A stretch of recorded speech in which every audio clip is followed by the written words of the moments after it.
उत्पत्ति अध्याय 41। उत्पत्ति अध्याय 41। पूरे 2 बरस के बीतने पर फिरौन ने यह स्वप्न देखा कि वह नील नदी के किनारे पर खड़ा है, और उस नदी में से 7 सुंदर और मोटी मोटी गायें निकलकर कछार की घास चरने लगी। और क्या देखा कि उनके पीछे और 7 गायें जो कुरूप और दुर्बल है नदी से निकली, और दूसरी गायों के निकट नदी के तट पर जा खड़ी हुई।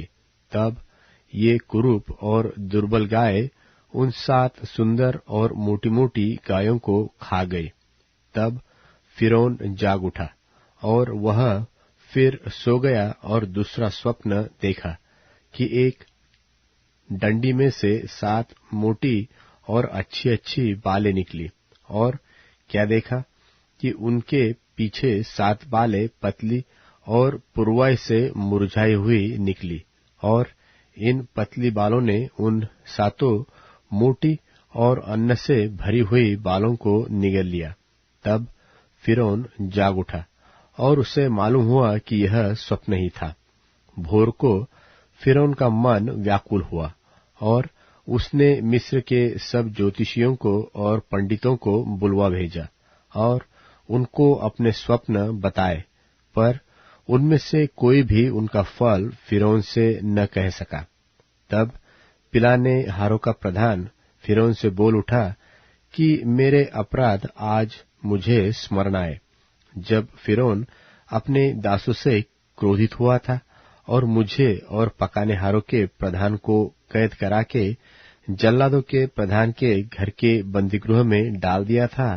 तब हम दोनों ने एक ही रात में अपने अपने होनहार के अनुसार स्वप्न देखा, और वहां हमारे साथ एक इब्री जवान था जो जल्लादों के प्रधानों का दास था। सो हमने उसको बताया, और उसने हमारे स्वप्नों का फल हमसे कहा। हम में से एक एक के स्वप्न का फल उसने बता दिया, और जैसा जैसा फल उसने हमसे कहा वैसा ही हुआ भी। अर्थात मुझको तो मेरा पद फिर मिल गया, पर वह फांसी पर लटकाया गया। तब फिरौन ने यूसुफ को बुलवा भेजा, और वह झटपट बंदीगृह से बाहर निकाला गया, और बाल बनवाकर और वस्त्र बदलकर फिरौन के सामने आया। फिरौन ने यूसुफ से कहा, मैंने एक स्वप्न देखा है, और उसके फल का बताने वाला कोई भी नहीं, और मैंने तेरे विषय में सुना है कि तू स्वप्न सुनते ही उसका फल बता सकता है। यूसुफ ने फिरौन से कहा, मैं तो कुछ नहीं जानता, परमेश्वर ही फिरौन के लिए शुभ वचन देगा। फिर फिरौन यूसुफ से कहने लगा, मैंने अपने स्वप्न में देखा कि मैं नील नदी के किनारे पर खड़ा हूँ। फिर क्या देखा कि नदी में से 7 मोटी और सुंदर सुंदर गायें निकलकर कछार की घास चरने लगी। फिर क्या देखा कि उनके पीछे 7 और गायें निकली जो दुबली और बहुत कुरूप और दुर्बल है। मैंने तो सारे मिस्र देश में ऐसी कुडौल गायें कभी नहीं देखी, और इन दुर्बल और कुडौल गायों ने उन पहली 7 मोटी मोटी गायों को खा लिया। और जब वे उनको खा गई, तब यह मालूम नहीं होता था कि वे उनको खा गई है, क्योंकि वे पहले की नाई जैसी की तैसी कुडौल रही। तब मैं जाग उठा। फिर मैंने दूसरा स्वप्न देखा कि एक ही डंडी में से 7 अच्छी अच्छी और अन्न से भरी हुई बालें निकली। फिर क्या देखता हूँ कि उनके पीछे और 7 बालें छूची छूची और पतली और पुरवाई से मुरझाई हुई निकली, और इन पतली बालों ने उन 7 अच्छी अच्छी बालों को निगल लिया। इसे मैंने ज्योतिषियों को बताया, पर इसका समझने वाला कोई नहीं मिला। तब यूसुफ ने फिरौन से कहा, फिरौन का स्वप्न एक ही है। परमेश्वर जो काम किया चाहता है उसको उसने फिरौन को जताया है। वे 7 अच्छी अच्छी गायें 7 वर्ष है, और वे 7 अच्छी अच्छी बालें भी 7 वर्ष है। स्वप्न एक ही है। फिर उनके पीछे जो दुर्बल और कुडोल गाय निकली और जो 7 छूछी और पुरवाई से मुरझाई हुई बालें निकली, वे अकाल के 7 वर्ष होंगे।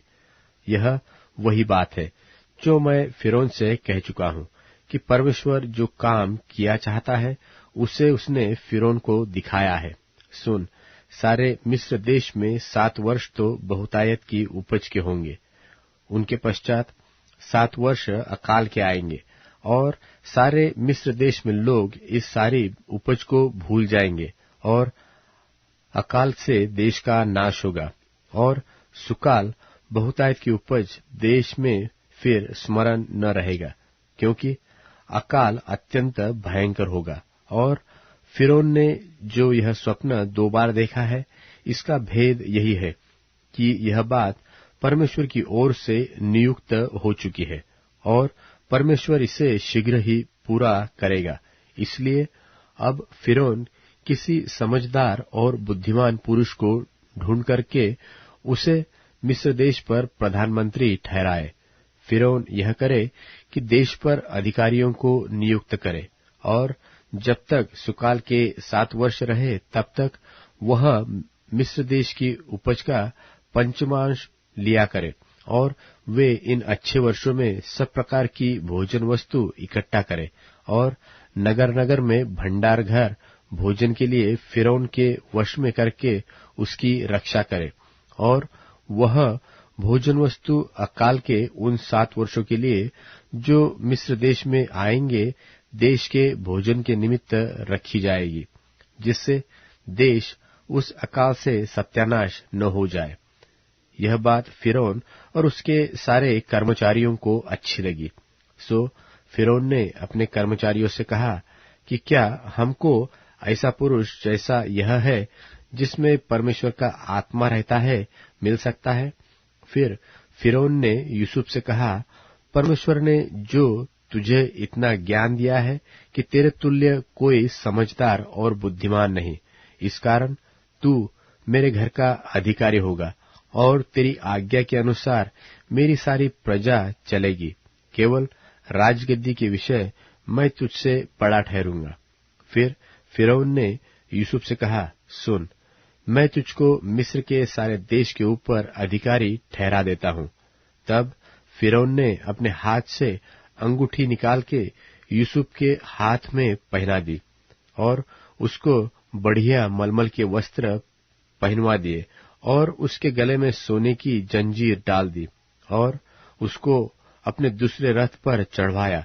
और लोग उसके आगे आगे यह प्रचार करते चले कि घुटने टेक कर दंडवत करो। और उसने उसको मिस्र के सारे देश के ऊपर प्रधानमंत्री ठहराया।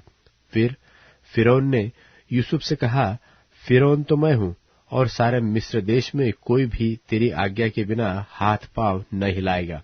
और फिरौन ने यूसुफ का नाम सापन तपानेह रखा और ओन नगर के याजक पोतीपेरा की बेटी आसनत से उसका ब्याह कराया। और यूसुफ मिस्र के सारे देश में दौरा करने लगा। जब यूसुफ मिस्र के राजा फिरौन के सन्मुख खड़ा हुआ तब वह 30 वर्ष का था। सो वह फिरौन के सन्मुख से निकलकर मिस्र के सारे देश में दौरा करने लगा। सुकाल के 7 वर्षों में भूमि बहुतायत से अन्न उपजाती रही और यूसुफ उन 7 वर्षों में सब प्रकार की भोजन वस्तुएं जो मिस्र देश में होती थी जमा करके नगरों में रखता गया और हर एक नगर के चारों ओर के खेतों की भोजन वस्तुओं को वह उसी नगर में इकट्ठा करता गया। सो यूसुफ ने अन्न को समुद्र की बालू के समान अत्यंत बहुतायत से राशि राशि करके रखा, यहाँ तक कि उसने उनका गिनना छोड़ दिया, क्योंकि वे असंख्य हो गई। अकाल के प्रथम वर्ष के आने से पहले यूसुफ के 2 पुत्र ओन के याजक पोतीपेरा की बेटी आसनत से जन्मे और यूसुफ ने अपने जेठे का नाम यह कह के मनश्शे रखा कि परमेश्वर ने मुझसे मेरा सारा क्लेश और मेरे पिता का सारा घराना भुला दिया है। और दूसरे का नाम उसने यह कहकर एप्रैम रखा कि मुझे दुख भोगने के देश में परमेश्वर ने फुलाया फलाया है। और मिस्र देश के सुकाल के वे 7 वर्ष समाप्त हो गए, और यूसुफ के कहने के अनुसार 7 वर्षों के लिए अकाल आरंभ हो गया, और सब देशों में अकाल पड़ने लगा, परंतु सारे मिस्र देश में अन्न था।